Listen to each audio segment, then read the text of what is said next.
Welcome, Capricorn. This is your weekly Teroscope reading for August the 8th through to the 14th, 2016. My name is Tilly, and this is Tarot with Tilly. And before we begin, thank you. Thank you truly for all of the loving, supportive, positive energy you send my way each and every day. You guys rock. I so appreciate you in my life. Thank you, truly. So now let's see what kind of energy we have for you this week.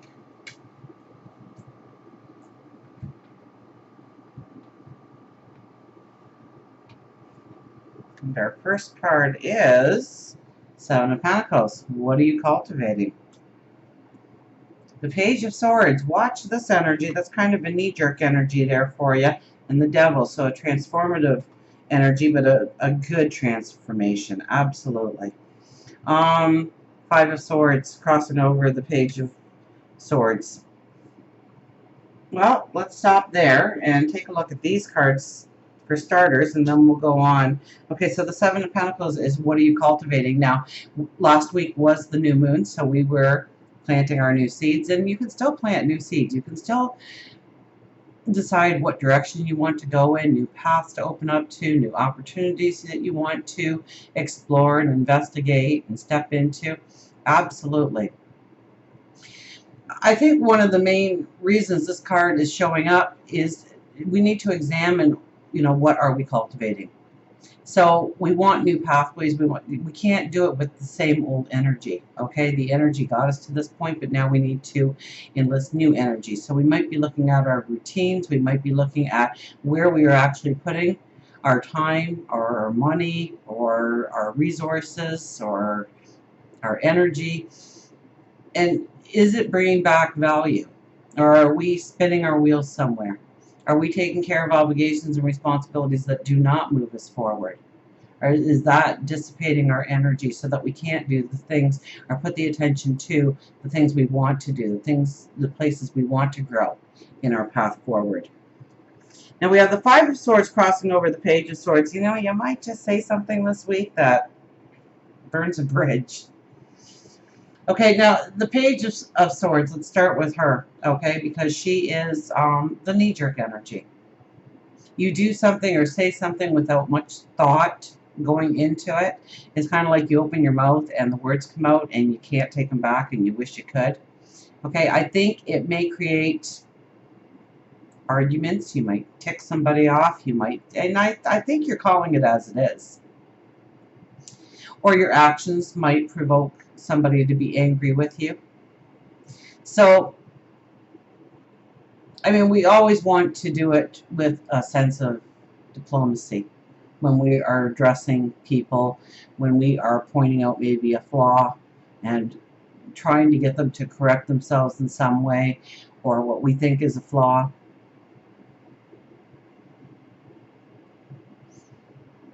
Or something they're doing and it's just not meshing with what you need done. So as much as you want to say it in the spur of the moment, I want you to give it a little bit of time to think it through, to figure out how you want to deliver that message or what energy you want to step into.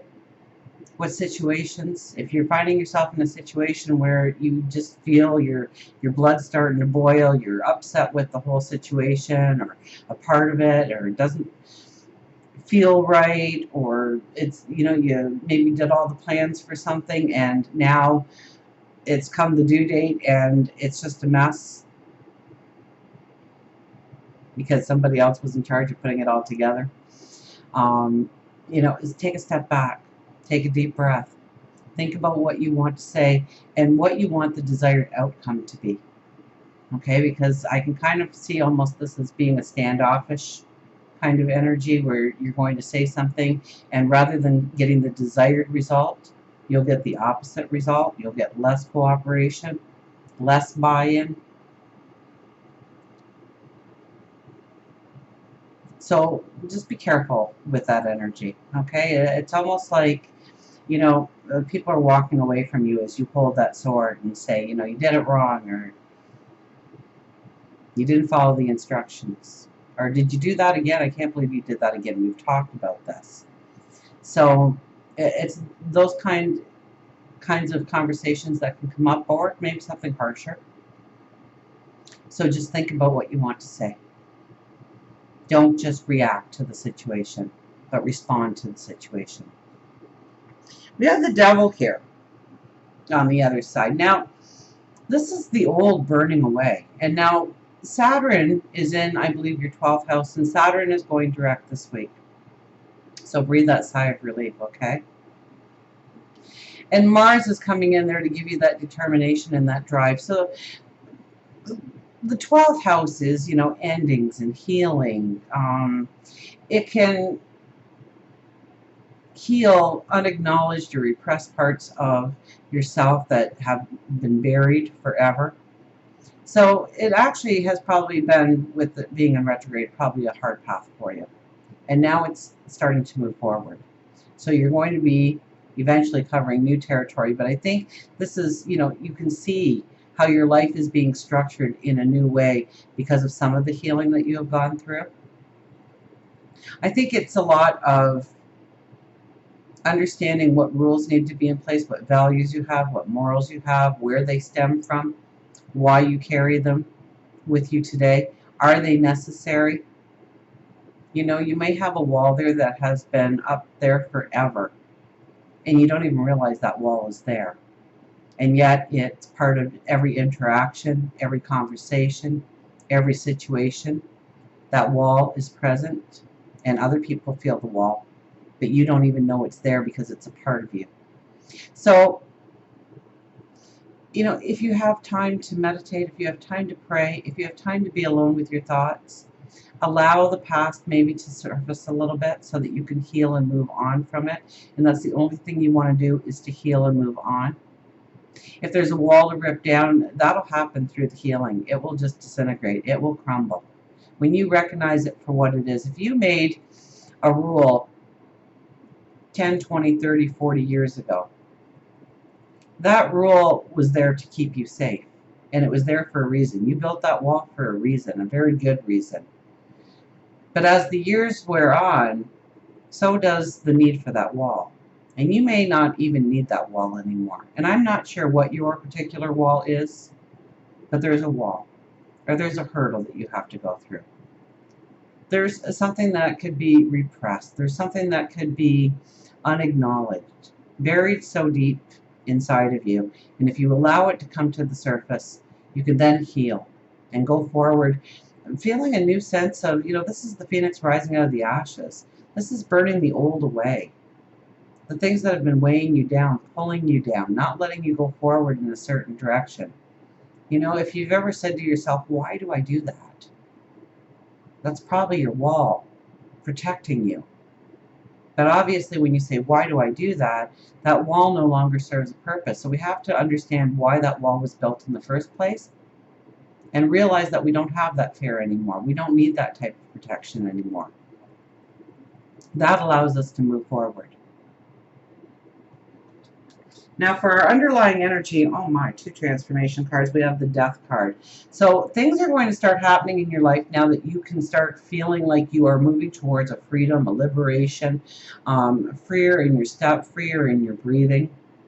Okay, so the stresses shouldn't be holding you down as much. You may feel a little bit lighter every day and not understand why, because this is an underlying energy. So it's something that you don't really need to work on, but it's going to start coming into your existence, coming into your path. You're going to feel, probably day by day, a lighter atmosphere around you.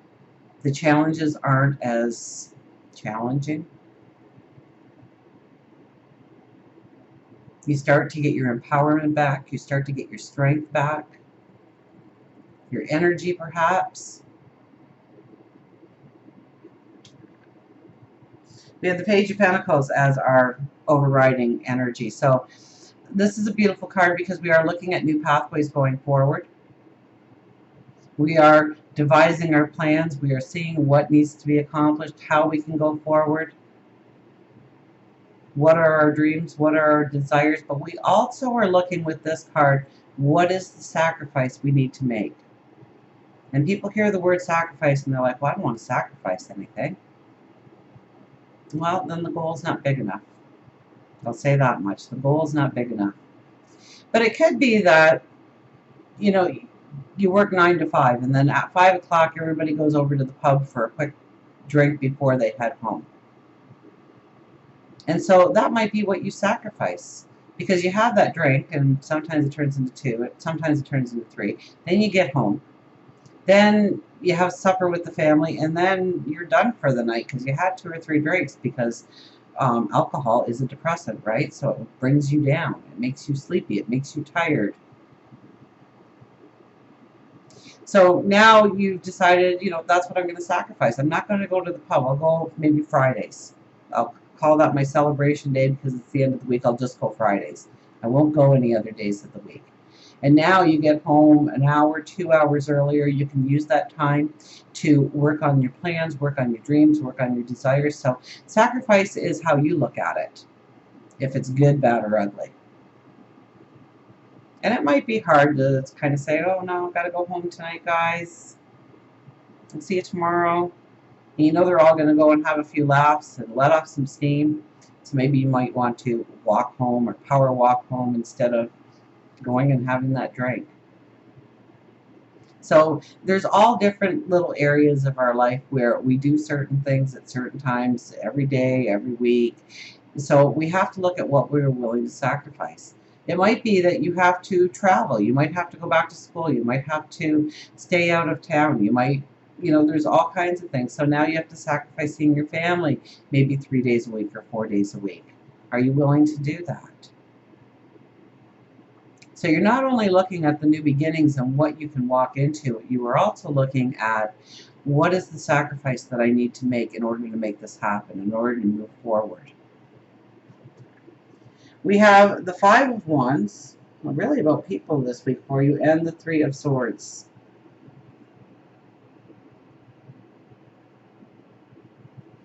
Well, let's see here.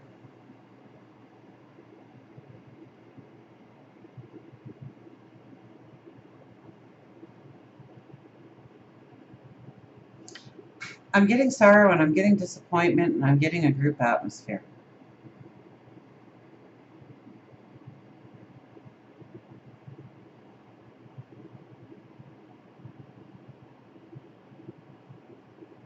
And I'd like to tell you something else other than what I'm thinking for sorrow, but I see the heart.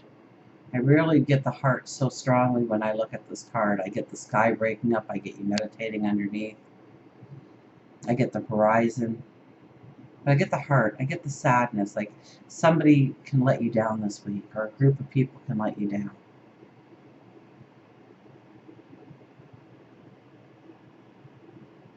Or you have to make a choice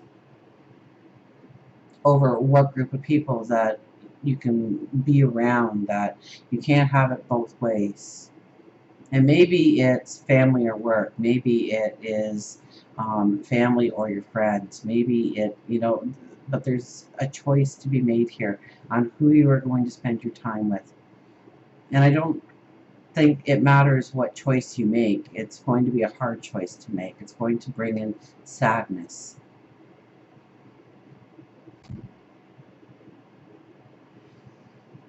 So, I mean, and it could even be a beautiful, wonderful experience that is asking you to, I mean, you could get a promotion and now you have to go and go to a different department, so you won't be able to spend time with those people that you have grown close to and build a bond. You might move to a different home.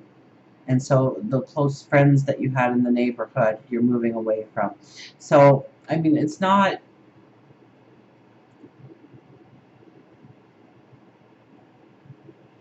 or it's your dreams going forward. Remember the Page of Pentacles here, right? What is the sacrifice we need to make? So it might be that, you know what, those people are on a certain path going a certain direction, but I need to go on this path going forward. So I don't think something like transpires that kicks you out of the group or something, but I think that you have to make some strong, firm decisions in order to go forward the way you want. And it might cause a heavy heart to make those decisions. For work, career, we have the Two of Swords. Well, decisions. So it's probably a lot of this is work decisions, right? Because here we have the decision making. Now, with this decision making, you can't rely on outside sources. You can't rely solely on what you hear or what you see or what you read, what is said. You really have to ask yourself the hard questions. You have to look at things in one way and say, okay, if I made this decision, how can it turn out for me? And then pay attention to your emotional body. How does it make you feel? Are you tensing up? Are you getting stressed out? Are you elated? Are you happy? And then look at it another way. Now, when you tense up, is it because of a fear? Because now you need to take it to another level. You can't just say, oh, no, that's too scary for me. I can't do that. I can't go that way. Why is it scary? Well, what is the thing that I fear the most out of that situation? What is the worst thing that can possibly happen? Will I survive that? What is the reward at the end of the day? So I think there's decisions, but it's heartfelt decisions that have to be made in where you want to go. Now, this could be financial. This could be, this could be where you have a joint account with somebody and you're feeling like you can't trust them anymore, and so you have to separate the money and keep your money as yourself, or make a secret account where your check now goes and they don't see it except for what you put into the pot, maybe to split the bills or something like that. But because it could be finances. It definitely could be finances with this. It's finances, career, work. Okay, but you're making some decisions. You're making some hard decisions. You're looking at different ways. We have that knee-jerk energy, so that kind of worries me. And we don't have really a diplomat on the board. So, you really have to think it through to make the right decision. And you really have to pay attention to your emotional self and what your body is telling you, and be honest with yourself. You can't just push an emotion under the carpet like, oh, that'll probably won't happen, so I can go this way, because that'll end you up in hot water. Remember, we're going towards freedom. We're going towards liberation here, so we want to make the right decisions, the best decisions. So give it time, think it through. If you don't feel ready to make the decision, do not make the decision yet, although prolonging and procrastinating is also a decision. So you're really going to have to be very honest with yourself on how certain things make you feel. For love, relationships, the 8 of Wands. So this could be opportunities coming in for you single people out there looking for a relationship. Yep, there's more than one relationship showing up at your door. This is opportunities to grow a relationship stronger, to step into a relationship. But the problem with this card is that we are so far focused on the end result that we miss the opportunities as they arise. So unfortunately, you have to kind of go against your own personality here and be a little bit more spontaneous in grabbing opportunities as they arise. You get home from work, you're exhausted, the phone rings, hey, we're all meeting tonight for a couple of drinks and just some after, maybe around 11 o'clock, we'll just get some munchies, some food. Are you in? Oh, I'm tired. I worked all day. I'm going to bed. I got an early morning. Where it could have been a chance for you and your significant other to blow off some steam, have a little bit of laughter, get together with friends, enjoy each other's company, enjoy the company of others.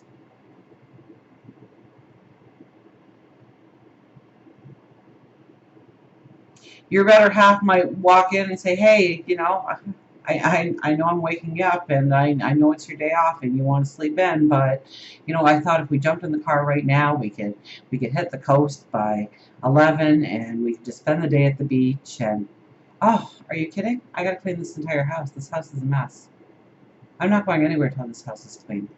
And I'm going back to bed for another hour. So, good night.